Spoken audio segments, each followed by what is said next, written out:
And we are live. Hi, good evening, everyone. Welcome to She Built It, Boss Lady Chronicles. I am Sharita Gaskin-Salet. I am your host. I am so excited to have you guys with us tonight. I am super excited about tonight's guest. If you are watching live, please say hi in the comments. Tell us where you're watching from. If you're watching the replay, hashtag replay. Still tell us where you're watching from. Whether you're watching live or watching the replay, put your questions in the chat because I think we're going to have some good questions for this guest because she's somebody that we all need. Well, I guess I should speak for myself, but I definitely benefit from from her gifts and talents. So let's see. I'm going to go ahead and read her bio, and we'll get right to it. So I have joining me tonight Nikki Boyd. Nikki is a charismatic home lifestyle influencer, professional organizer, and a published best-selling author who loves injecting eloquence. I'm sorry, my eyes, guys. I'm sorry, I don't have my glasses on. Injecting eloquence and grace into living and business spaces. A home and work lifestyle expert, she inspires people to transform their home and work into a beautiful haven where love blossoms and relationships flourish. Nikki embraces unique design perspectives and actively shares her home and work organization ideas with the admirers of contemporary design. Nikki Boyd is a trendsetter with a massive fan base surpassing 553,000 YouTube subscribers and 124,000 Instagram followers. She has authored the best-selling book, Beautifully Organized, A Guide to Function and Style in Your Home, and Beautifully Organized Home Planner, the ultimate step-by-step guide to organizing your home. Nikki has also been featured on leading media outlets, including the New York Times, Martha Stewart's Living, First for Women magazine, USA Today magazine, Ebony magazine, The Washington Post, and CNN. Empowering people to create home management systems tailored to their exclusive needs, Nikki Boyd shares expertise in helping others channel their creative passions to design functional and stylish homes. An avid traveler and admirer of natural beauty, she cherishes spending time with her family, making new memories, and revamping homes. Welcome, Nikki. Hi, I am so glad to be here. Hi, Sharita. I am so happy to have you here. Great to see you again. Nikki and I have met in person a couple of times. And when I started this show and I was thinking about boss ladies that I wanted to introduce to you, Nikki was about at the top of my list. Oh, thank you. I am so honored and so excited to be here. Wonderful. Well, let us jump right in. And I guess I usually start by asking people if they were born. Well, no, the first question I'm going to ask you is when you think of the term boss lady, what do you think? Oh, I think of someone who is just inspiring, a go-getter, um, someone who is passionate, definitely, strength, all that good stuff. Yeah. Now, so keeping that in mind, do you think you were born a boss lady or did you have to develop those characteristics? I definitely was born a boss lady. I actually had I was named Big Lucy Okay. as a child because I used to the little boys. I used to throw them in Christmas trees, and I was just a boss lady, and I always had to run the show around the house. And I had my little kitchen as a little girl, and I was the boss lady. So yeah, I always just love, even as a teenager, my friends, they always tell me nowadays, like, I remember you were always starting up clubs for us and starting up things for us to do, and I always loved initiating businesses and things as a child. So it's in my blood. Oh, wow. So tell us, what were some of those childhood businesses? I'm curious now. We had the Wackos, the Wild and Crazy Kids organization. So we just, Oh, okay. yeah, so we just went around the neighborhood and just did fun things. And so that was one of them. And Then I had a crafting club for kids where we would go and do our fun little crafts. I had created a journaling club just where we would come in every day after school, come journal our day. And so, yeah, just anything I could think of, I was doing, I was going to Okay. do. So now you're a professional organizer. Yes. Were you always a professional organizer? How did you get into this niche? Yeah. Well, I was a messy kid, so organization was Sharice, it was not always my thing. My Okay. dad would go; he would come see my room would be a disaster, and he would say, "You got 5 minutes to get in there and clean that room," and I would go, and in 5 minutes, I would literally have that disaster clean. And Oh, then, wow. and my dad was a military man, so when he came in to do the inspection, it would look beautiful. But then when he go to open that closet, everything fell on him. When he went, I was to throw it in the closet and under the bed, girl. So see, here I was thinking you were a kid organizing already, but no, you were throwing No, it all in the closet. no. Oh no, not when it came to my room. I had the messiest room. And it wasn't until I got my first place as a young adult that I had so much pride. And that's when it clicked for me. And then even more so marrying a military man, because, he would come home and say, we have to move overseas in 2 months. Or, I feel like I was always in that situation where I had to pack us up and get us to our new location. But because in the military, you're only staying somewhere like 3 years, you don't have a long period of time to settle in, And so Sure. I really honed in on my organizational skills as a military spouse. Wow. And so you said you only had, a few years there and it was hard to settle in. Did that mean you kind of streamlined what you had? Well, yes, I always would try to declutter before packing up, before the packers came, because I didn't want to take all this stuff with us. And then oftentimes, when you move, your home is never the same. Sometimes it's smaller, sometimes it's bigger. And so that decluttering process is always the most difficult, right? It's always getting rid of that Absolutely. stuff. Yeah. And so, but it was always one of the core things that I did before I packed up. And so I really got knowledgeable in how to efficiently pack a home and declutter a home. Yeah. Okay. So then how did that turn into a business? So, after years of just following my husband, and really I have a colorful resume because wherever we went, that's just kind of where I found a job and kind of just was supporting his career. And then when he went to retire, he was like, look, you have supported me my entire career. It is time for you to follow your dreams. Whatever you want to do, it's my turn to support you in whatever you want to do. And I was like, well, at this point, is it sit on the couch and enjoy a Kit Kat every day? I don't know. And I really was at that point. I was Sure. at a lost point of, I knew it was something because I've always been that girl, but I just didn't know what it was. And that was the part for me. And then I was deep in my 40s at that point. So, it's even more of a like, okay, what is it? But I remember when we lived in England, there was this lady, this was before YouTube. In YouTube, not even before YouTube, YouTube was unknown basically. And there was this lady who had 10 kids. And her and her husband had 10 kids. They were in the military. And I remember going over her house to craft one day. And it was so peaceful. It was so quiet. We had the best time. We weren't interrupted.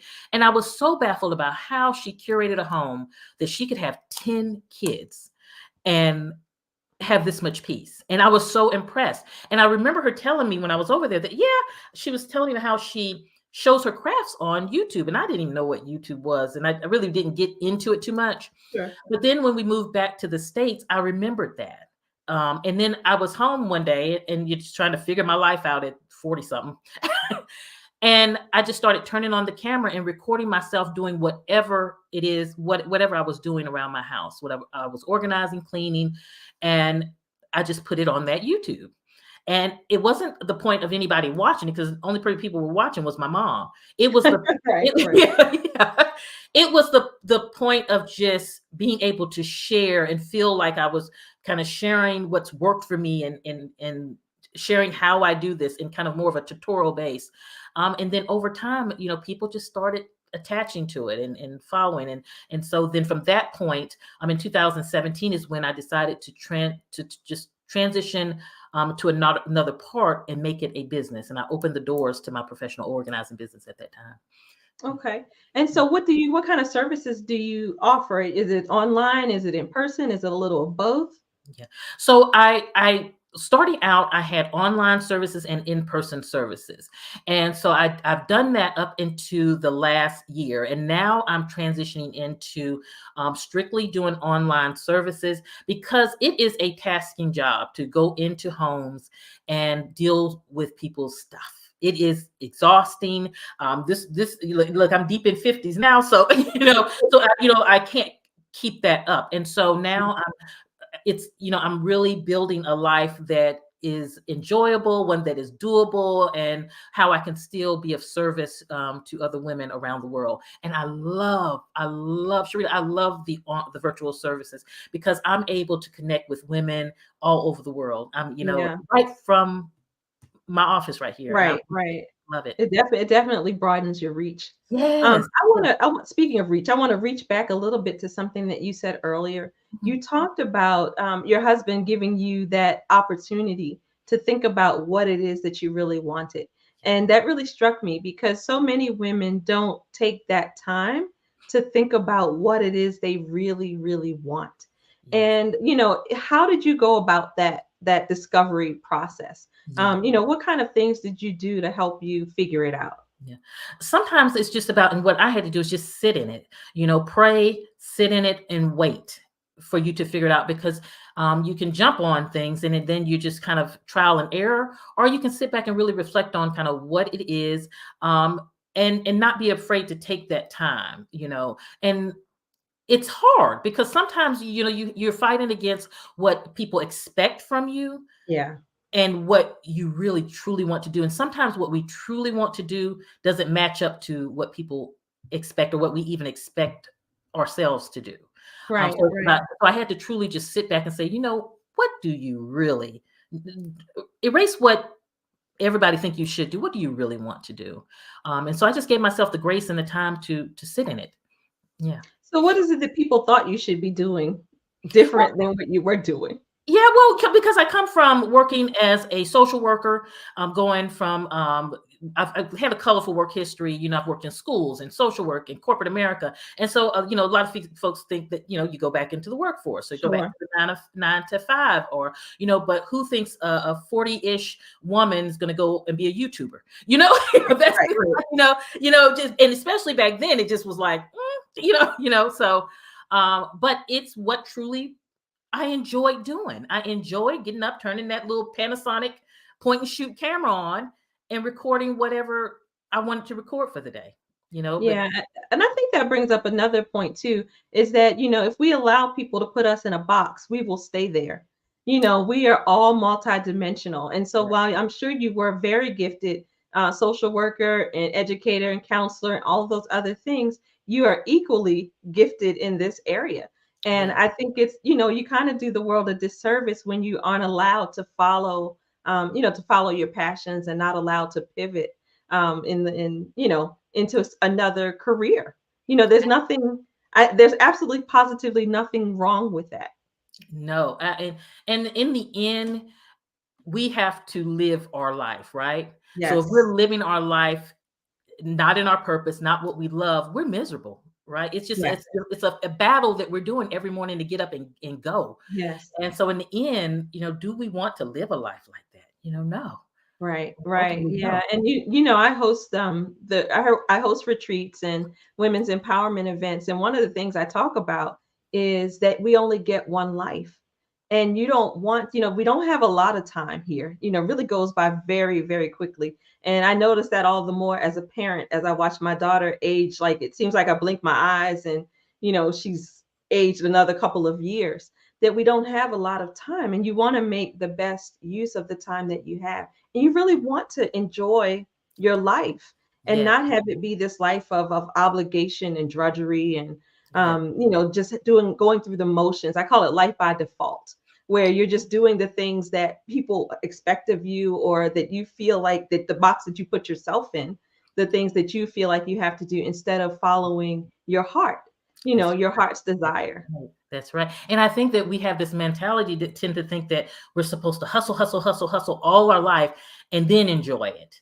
And then Right, by that time you're older, it's harder right, and no, we want to enjoy all of life. You should be enjoying every point, even if you have those times where you're in school and you're doing things, but you still want to curate a life that's just joyful in what you desire. Yes, absolutely. Absolutely. Yeah. So now you started organizing for yourself, and then you were doing this on YouTube and just recording it. Now, I actually admired that because, video has not been easy for me. I'm I still learning. I am an introverted introvert. So the fact that you turned on a camera and just started doing things, is really admirable. Well, you know what I did? I actually, for the first a couple of weeks, I recorded it, and no one saw it but my mom. And I would just record it, but I wouldn't put it out to the world. And then I would send it to her, and she was like, "Oh, go put it on that YouTube thing. Just put it out there." And then she actually encouraged me to do that. But that's the beautiful thing about it, is you can, if that's something that anyone is interested in doing, you always can just do it in the privacy of your own home, and you don't have to show it to anyone. It's just Right. to get a feel for it, because it is intimidating to be on camera and film and that kind of thing. Okay, so now tell us how things took off because, again, you've now gone from recording videos in your house to Nikki at home. And Yeah. so I want to know how that happened. And actually I'm going to tell you guys a funny story. So like I said, I've met Nikki a couple of times in person, and I actually received her book. I think it was this one, the Beautifully Beautifully organized. Yes. book. Yeah, I think I received this book at an event I attended, and I happened to be watching Amazon one day, and there was this organizer named Nikki who was showing us. I forget what project we were working on, and then it was like it dawned on me. Wait a minute, that's the same lady from the book. All over the place. Yeah, so how did you go from being Nikki in her house recording videos that her mom watched to being Nikki at home?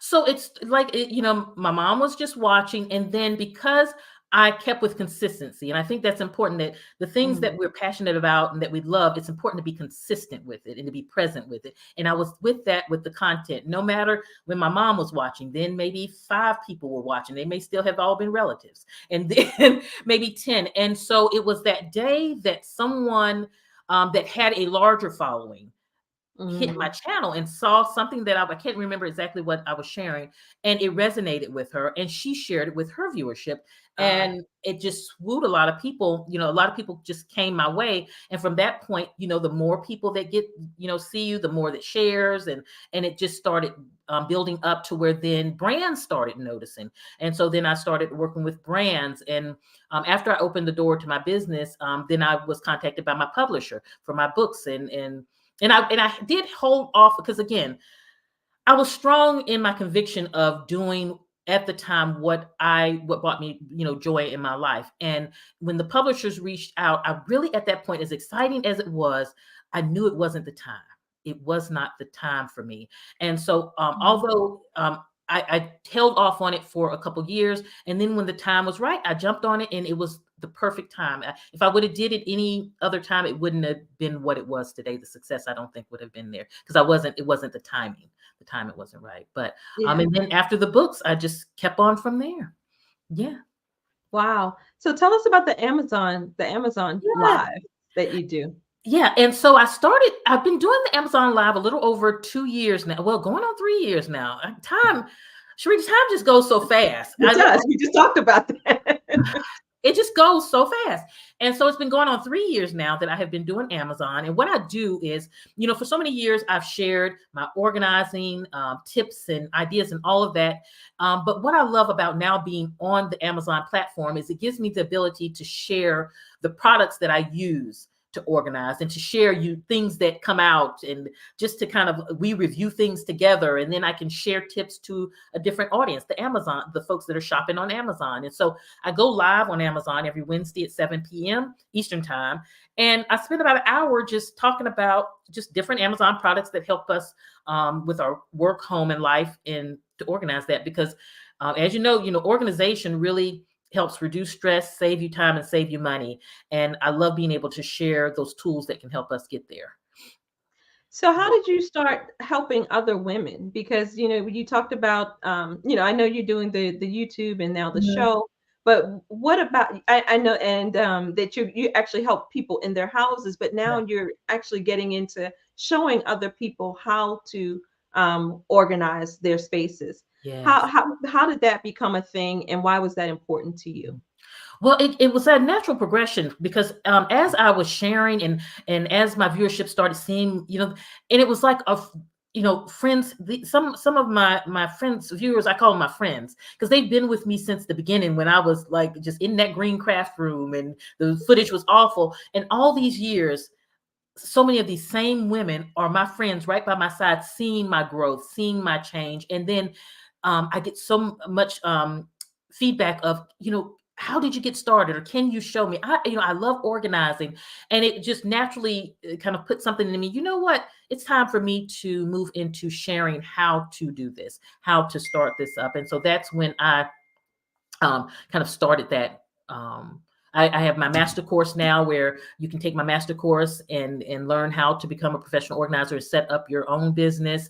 And I love just kind of, I have a At Work with Nikki YouTube channel where I talk more on work tips and work things. And so it really just is a great complement to At Home with Nikki. So why is it important to have an aesthetic work environment? Because we spend so many hours of our life at work. And if we're going to invest that much time into our life, it should be something that really feeds our soul, something that doesn't stress us out as much as possible, and something that we truly enjoy going to. And that's not always an option. Like sometimes, and I start in my book, Beautifully Organized at Work. I talk about in the beginning of the book how I had a really tough work That one too. environment. Oh, yeah. Thank you, Sharita. And I talk about how I had a really tough work environment. My husband was deployed. I was in a new city, didn't know anybody, and I started this new job that was just tough work environment, and how I was able, as one employee that nobody knew, the new girl, and how I was able to come in and really transform that work environment, not only for me, but for my coworkers. And it was by taking ownership of my little cubicle and what I could do to really make it beautiful, to make it inviting, down to just simply putting a lamp on the desk. The light that I put on the desk just really changed my whole environment of sitting in that. Even though the craziness was around me, my little corner felt good. And so that's what that book is about, how tips on how you can bring that joy to work. Yeah. So then you've always been an influencer of Oh, sorts. yeah. So I actually want to hear more about that. So you say you beautified your space and then it became contagious. Did Yeah. people kind of follow, kind of mimic what you did, or did they ask you for your advice? What happened? Actually, yes, they would come in and you'd walk past my workstation and you see the beautiful, because I would bring in, I always believed in, even though I worked for a company, I always used my own personal accessories, like my pen and my stapler, because I'm using it all day and I wanted it to feel special. I love beautiful office equipment, office tools. And so walking by my cubicle every day, and it's funny because you would look at how cubicles are, you see above Yes. all the cubicles when you walk in. Well, you saw this one ray of light coming from this one cubicle that had this soft light, because I always like to use soft bulbs in harsh work environments because it softens the space. And you just notice it, and it gave you a feeling. That's what organization and that's what beautifying your space do. It gives you a good feeling.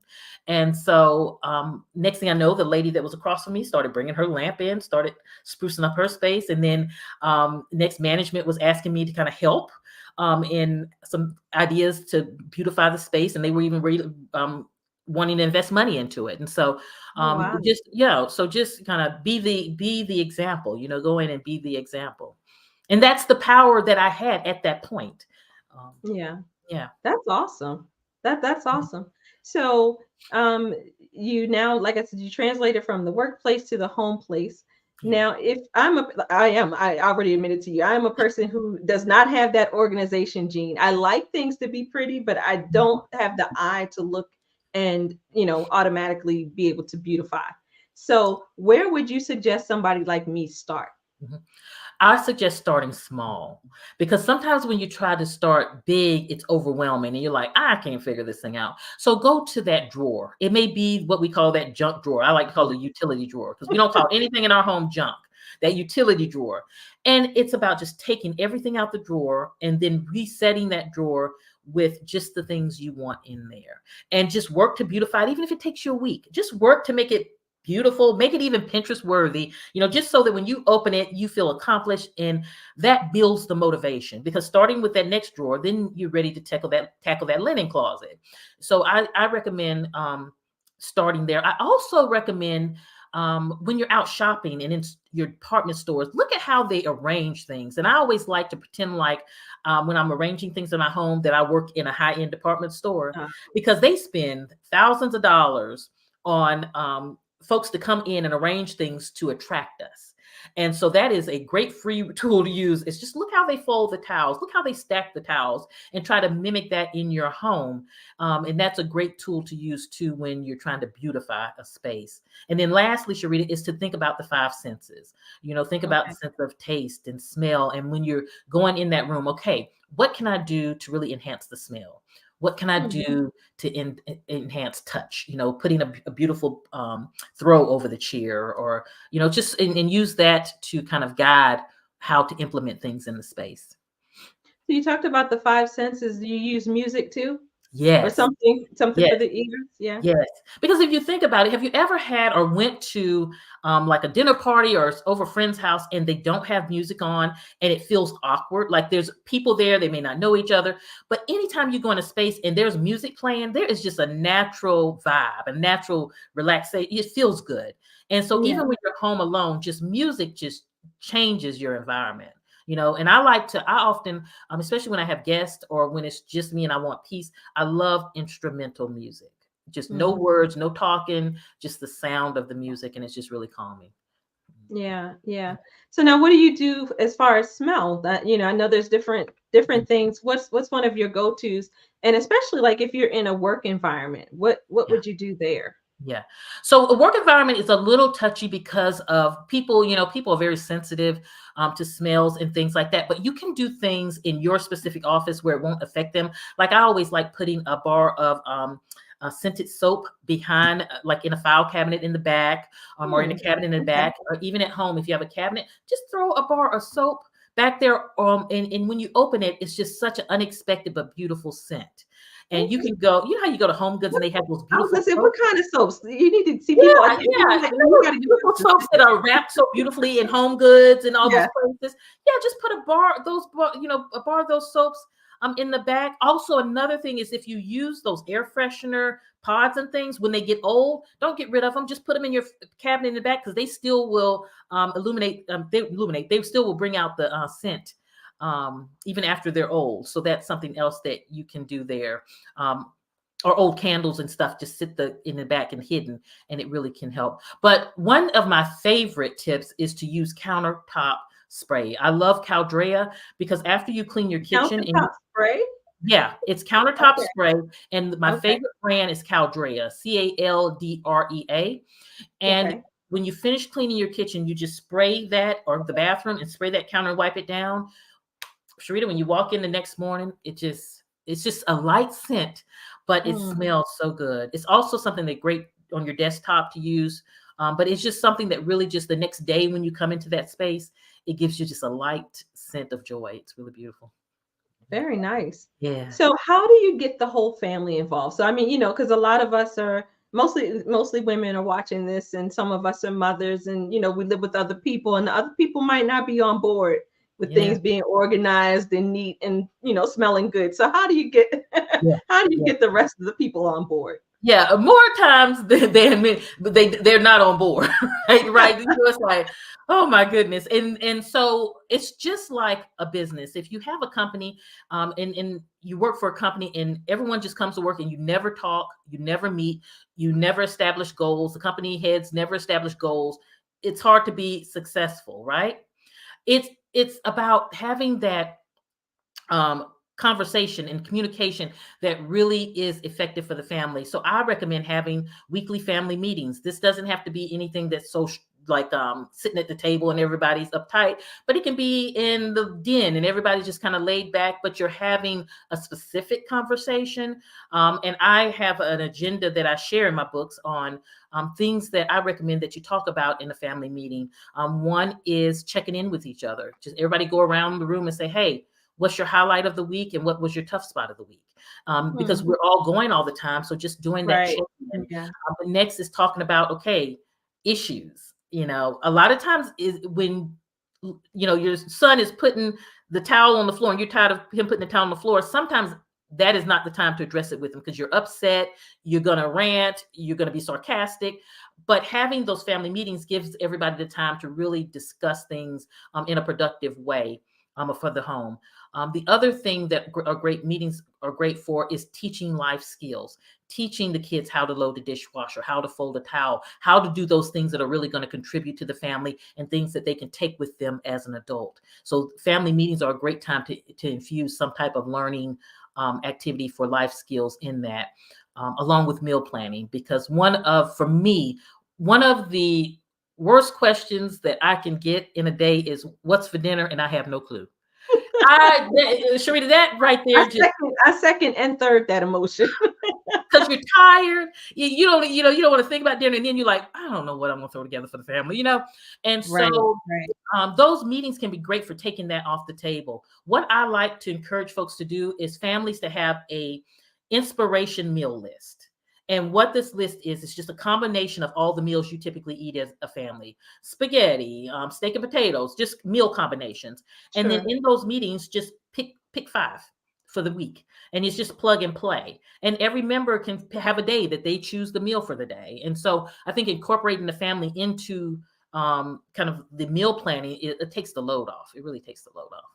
Yeah, yeah. I mean, I like this. I like all of this. Yeah, What other tips do you have? Because you talked about curating a home yeah, that that's peaceful and aesthetic and all of those things. And I really hadn't thought about how much having the family meeting, having a meal plan, having specific tasks and those kind of things all come into play. I think when someone talks about when I think about a professional organizer, I think about somebody coming in and just straightening things up. I don't think about them coming in and actually transforming the way that your house runs and your family functions. yes. And the thing that one of the biggest tips that is simple to do is incorporate a 15-minute end of the day or end of the night sweep for the family. And that's where you can, even with a family of 4, you can take 5 minutes and say, okay, right before you go to bed, just walk through the house and pick up whatever you can pick up, put the remote control back, wipe the counter, no structure, just whatever you can do for 5 minutes. That really helps maintain the home. And if you think about it, a 5 minutes, a family of 4, that's 20 minutes of cleaning up, you know. Yeah.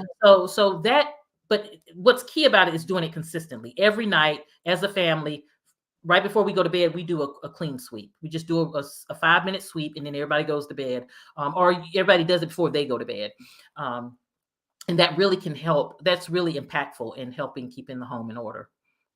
So I know for me, one of the biggest areas of challenge has been my daughter's closet Yeah. because kids grow so quickly that they outgrow the clothing, and then it's like the closets, the drawers is never ending.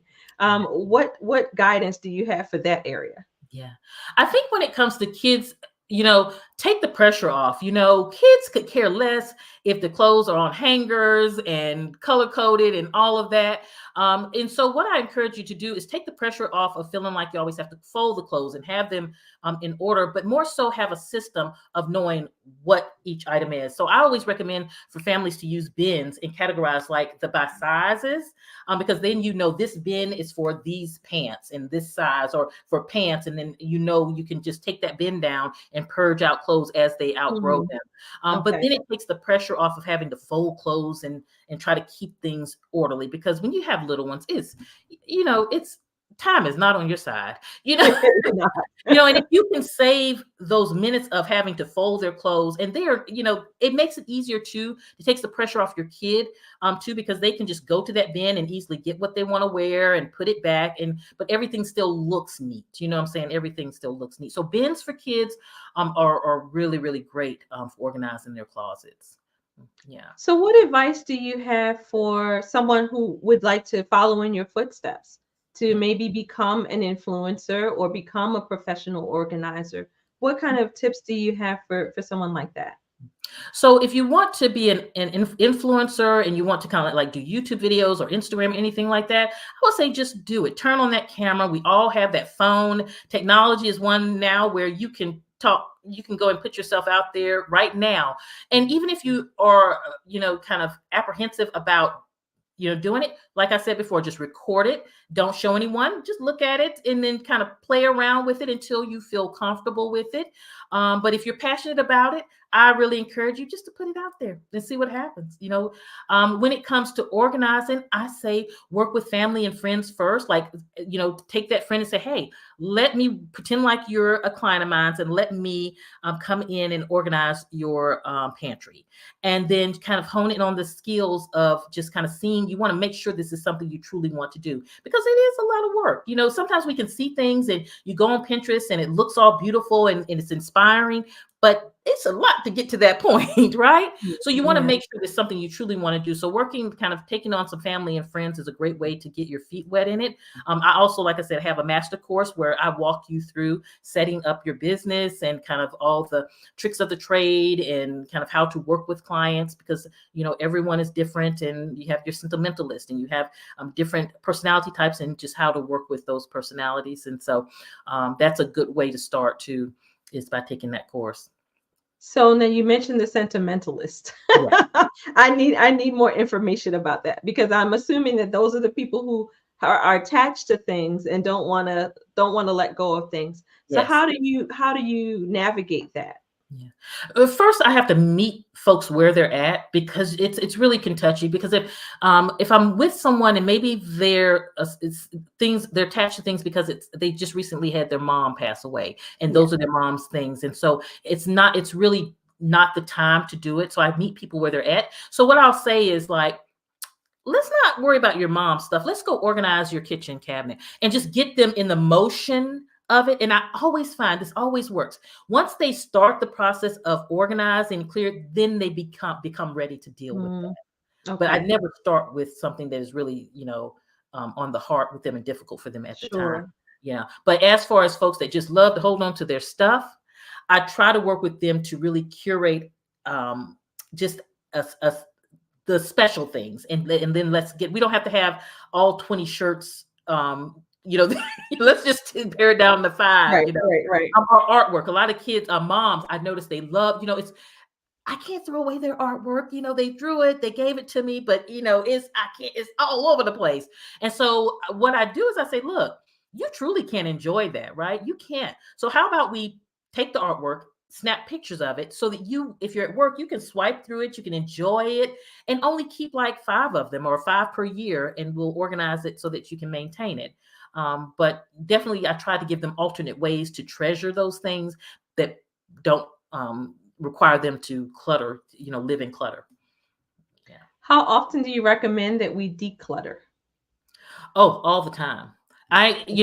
People think of organization like, oh, I'll do it and it's done, but it's kind of like cleaning your home. It always needs to be a part of your routine. So, for example, when you're cleaning your kitchen at night, we always make sure the dishes are done, right? Because we don't want to wake up with dirty dishes in the sink. The same with organization. Like when you clean your kitchen, incorporate resetting one drawer, or one cabinet every night. So that all that means is going in there, just kind of straighten out. If you see something you don't use, take it out, put it in the car so you can donate it. You have a donate bin in your trunk, donate it. So just kind of incorporating those mini organizing sessions as you're cleaning, in your daily cleaning. Yeah. Okay, now, and you and I, we talked off camera about the hoarders. Okay. Yeah. Because you told me you've been in some hoarding kind of situations, Yeah. and so what do you recommend for people who may find themselves to be hoarders Mhm. or have hoarders in their lives? How do you recommend that they approach, becoming more organized? Yeah. So a hoarder situation is different because it's not, it's something that a psychologist really needs to come in, because that is something on a whole different level of just someone who is messy and just needs someone to come help them get it straight. Because what will happen is if you have a family member, or you have an inkling that you are a hoarder, because the word gets thrown around a lot, hoarder. I'm a hoarder, but you're not necessarily a hoarder, but a true hoarding situation, a professional organizer, unless they have a psychologist on staff or they are really trained as a psychologist, they're not going to be able to help that person because they need that component of it. So I never take on those clients because I would just be taking their money, because once you organize it, they haven't solved the problem and fixed the problem. So it's going to go back and it's going to be hurtful to them. So I would never do that. So if you have a family member or you think that you are in that hoarder situation, you want to hire professionals to help you with that can really specialize in that, in hoarder situations. Yeah.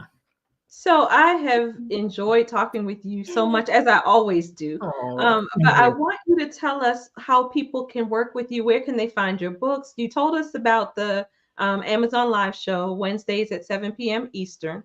yes. But tell us all the different ways we can connect with you. Okay. So I'm at home with Nikki, and I spell Nikki Nikki. So at home with Nikki everywhere, Instagram, TikTok, LinkedIn, Facebook, all of those places, YouTube. And then also my website is athomewithnikki.com. And then also I'm on Amazon Live, which you can just go to. Well, I would go to At Home with Nikki, and it will take you to the Amazon Lives. And then also I have a public Facebook page for the Amazon Lives, because often when I'm sharing stuff, folks like to share things with me. And so Facebook allows us to do that. And that's if you go to friendgirls.us. And that will, because we call ourselves the Friend Girls on Amazon. So friendgirls.us will take you to that Facebook page. Oh, okay. And then what about the books? How do we And get books the books? can be, We yeah, need the books. yes, and books can be found anywhere books are sold. You can get them on Amazon, Barnes and Noble, Books A Million, all the bookstores, Target, Walmart. Now, am I remembering correctly that you have some organization cards? Don't you have Yes, cards? yes, Tell me yes, about that. yes, Yeah. yes. The beautifully organized in 52 weeks. Okay. Yeah, Yeah. I knew I was remembering And I that. still need to get you, and I'm glad you say that, because I still need to get you a box of those cards, because I think they just had released when it came Yeah. to. But yeah, this is a great tool for spring cleaning, because basically you just pull one card per week, and I have it broken down to tasks. Each card is a task, and as you work through the box, you start to see your home come. Can you read us a couple of cards just so we have an idea of what's in there? Sure. And then we can get these on Amazon or someplace too. Yes, these are also, it's beautifully organized in 52 weeks card deck. And so this one here is specifically on the pantry. And so what I do is I give you a little write-up on how to get started with it. But my book, Beautifully Organized, gives you additional tips on organizing the pantry. So they work well together. But this is like, it's time to dive into organizing your pantry. Begin by removing everything from the pantry and take a look at the expiration dates for each item, including canned goods, spices, and box items. If you can't locate the date and you don't remember when you purchased the item, it's best not to err on the side of caution and toss it out. Now is also a great time to wipe down the pantry shelves and remove any collected dust or grime. And then next, organize your pantry into categories and determine how much space each category will need and who will need access to it. I also recommend organizing your pantry items into baskets, bins, and storing staple food items in clear labeled mason jars, because that's one of my favorite tips there. And so it's a guide to help you, and you have all week to do it. This is the card of the week. And so once you finish that, you just pull the next one. And then as you work through the 52 cards, at the end, your house is done. You're good. Right. So then you just start over again the next year. Yeah, it's a great maintenance. It's a great maintenance system. Absolutely. But I had always been asked that question, Nikki, where do I start in my home? And so I wanted to create a tool where you just would use this. You didn't have to think about that. That's amazing. I love it. I can't wait. So I need my cards, Nikki. Yeah, I'm gonna say yes. And I'm gonna put your name on this box here because it's okay. All right. All right, you guys watching, do you have any questions for Nikki? I appreciate the comments that are in the chat. Somebody said that we should talk about the family meetings and the meal planning, and also actually talked about making books of the children's artwork. Just we've had some engagement. If you have questions for Nikki, put them in the chat. I can ask them now. If you leave them, I can always pass them on to her and see to it that they get answered in the chat. But Nikki, thank you so much for spending some time with us this evening and sharing your gifts and your talents with us. and just giving us a different perspective. I very, very much appreciate the perspective of, just the whole totality of a beautified home, that it's not just the surroundings, but also the organization with and involving the family, and the five senses and all of those things. I very much appreciate that tip, that knowledge, Yeah, and can't wait to implement some of it, especially like the soap and the counter spray. Tell me that counter spray again. It it's was called Caldrea, Caldrea. Caldrea. And I also want to mention that if you on athomewithnikki.com, if you go to at the top, you go to shop and you go to my um digital products, I have the family meeting agenda already broken down. It's a printable that you can print out, and it will walk you through setting up that family meeting. Yeah. Awesome. Thank you so much. Well, thank you guys for watching with us tonight. Um, Go and follow Nikki everywhere. Get her books. Get the cards. You can't go wrong. Get your house in order. Yes. Thank you so much. We will see you all next week. Thanks again, Nikki. Thanks. Bye, everybody.